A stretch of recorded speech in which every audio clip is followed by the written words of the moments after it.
Dito guys, nasa SM na ako. Ito, SM.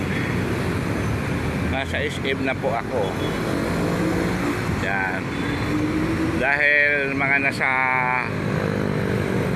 alas 8 pasado lang. Alas 8 pasado lang.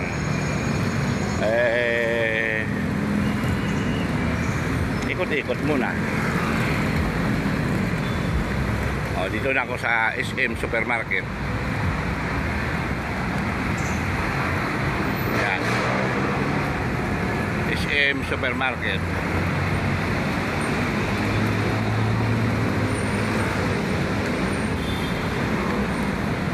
Pagod na ako mga kakidlat.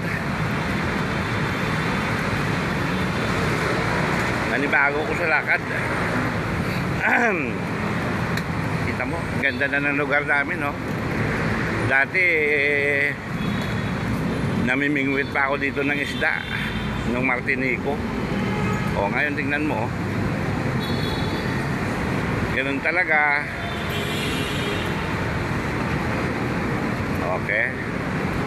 Guys. Okay, guys. Ngayon mo, andito na lahat ang biyahe, Dati mga 1986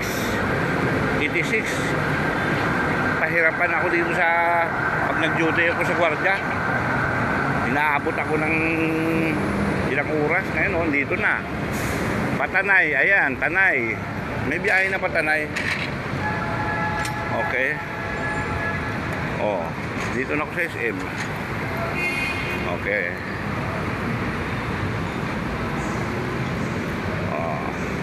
Dahil ang sinihan, mamaya pa alas 10 ang mga senior papasokin. At saka alas 10 kasi ang bukas. Ikot-ikot muna ako dito. Pwede naman ako pumasok, kaso nga lang hindi ka pwede pagkalagala sa loob kasi sarado pa mga establishment doon sa loob. Upo ka lang doon, paupuin ka ng gwardiya. At least aircon. Okay. Ngayon dahil makaantay ako ng... Pero ang ano pala, ang senior, pinapapasok na rin ngayon. Upo muna ako dito. Okay. Yun, amakin mo. Andito na ang terminal ng LRT. Ang laki ng ginanda o dinibilog. Kita mo. Ang dami na. Naalala ko ang Cubao dati. Wala sinabi ang Cubao dito. Ang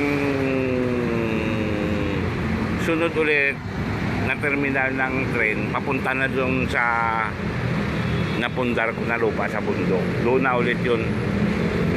Kaya ngayong dito, ang bahay ko sa Masinag, andyan lang yan. Kaya nga sabi ko, ibinta na Kaso nga lang, siyempre, andyan nagtatrabaho mga anak, kumalapit. Kaya, ganoon lang talaga.